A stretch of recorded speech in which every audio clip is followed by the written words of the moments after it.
Neck pain basically cervical region जो होता है हमारी गर्दन का, जिसे हम सर्वाइकल रीजन बोलते हैं, उसके दर्द को बोलते हैं। लोग काफी कॉमनली बोलते हैं कि हमें सर्वाइकल हुआ है। सर्वाइकल, तो सर्वाइकल कोई शब्द नहीं होता है। सर्वाइकल उस हड्डियों के समूह को बोलते हैं जो नेक में होती है। और जो सर्वाइकल के रीजन में पेन होता है उसको सर्वाइकलजिया बोलते हैं। गर्दन का दर्द बेसिकली मरीज कंप्लेन करते हैं कि हमें गर्दन के पिछले साइड पे हमें दर्द होता है। कुछ मरीज ऐसे कहते हैं कि गर्दन का दर्द हमारे पीछे स्कैपुला या कंधे की साइड दर्द जाता है, और कुछ कहते हैं कि हमारा दर्द गर्दन के अलावा हाथों में भी जाता है। काफी मरीजों में दर्द के अलावा झुंझुनाहट और सूंपने की भी फीलिंग होती है।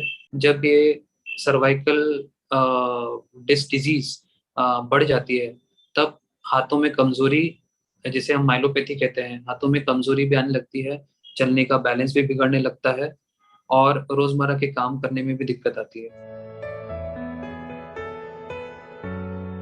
आजकल गर्दन की जो दिक्कत है वो काफी ज्यादा बढ़ गई है।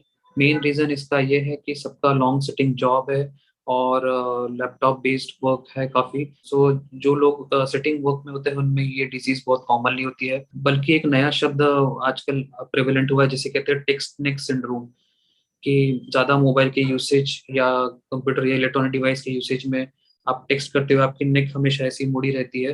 तो वो सिंड्रोम होता है जिसमें गर्दन का दर्द काफी बढ़ जाता है।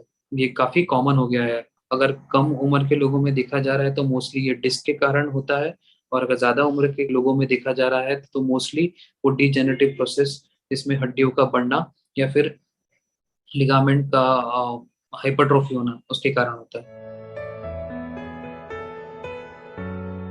बेसिकली आपके गर्दन के दर्द को आपको कभी भी इग्नोर नहीं करना चाहिए। 90% केसेस में ये कोई गंभीर बीमारी नहीं होती है।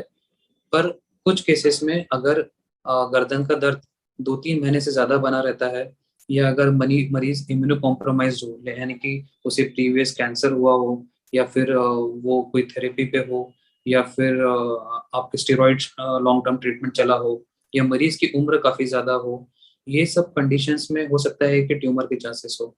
अगर गर्दन का दर्द हाथों में आता है, जिसके साथ साथ झुंझुनाहट सुनपना आता है, तो फिर आपको डॉक्टर को दिखाना जरूर चाहिए। अगर मरीज की समय के साथ साथ चलने की क्षमता कम हो रही है, यानी कि बैलेंस बिगड़ रहा है, या फिर दिनचर्या के रोज के काम करने में, जैसे चम्मच से खाने में, शर्ट के बटन लगाने में, या फिर सिग्नेचर करने में दिक्कत आ रही है, तो आपको तुरंत एक स्पाइन सर्जन को दिखाना चाहिए।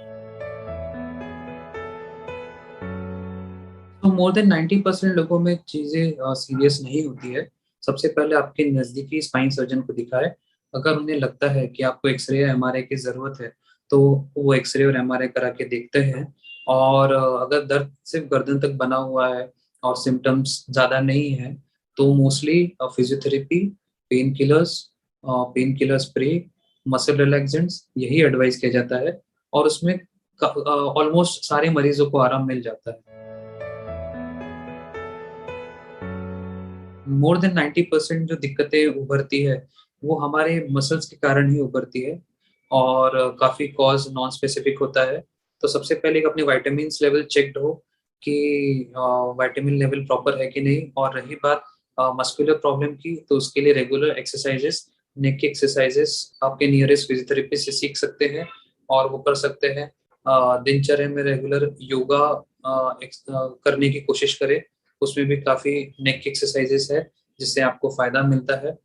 और रही बात आईटी प्रोफेशनल्स की या लैपटॉप डेस्क जॉब्स की, जिसमें आप अवॉइड नहीं कर सकते हैं, वो लोग अपना टेबल का लेवल रेस कर ले और लैपटॉप अपने नेक के लेवल पे रखे, ताकि उनकी गर्दन ज्यादा प्रोलॉन्ग समय तक झुक के नहीं रहेगी।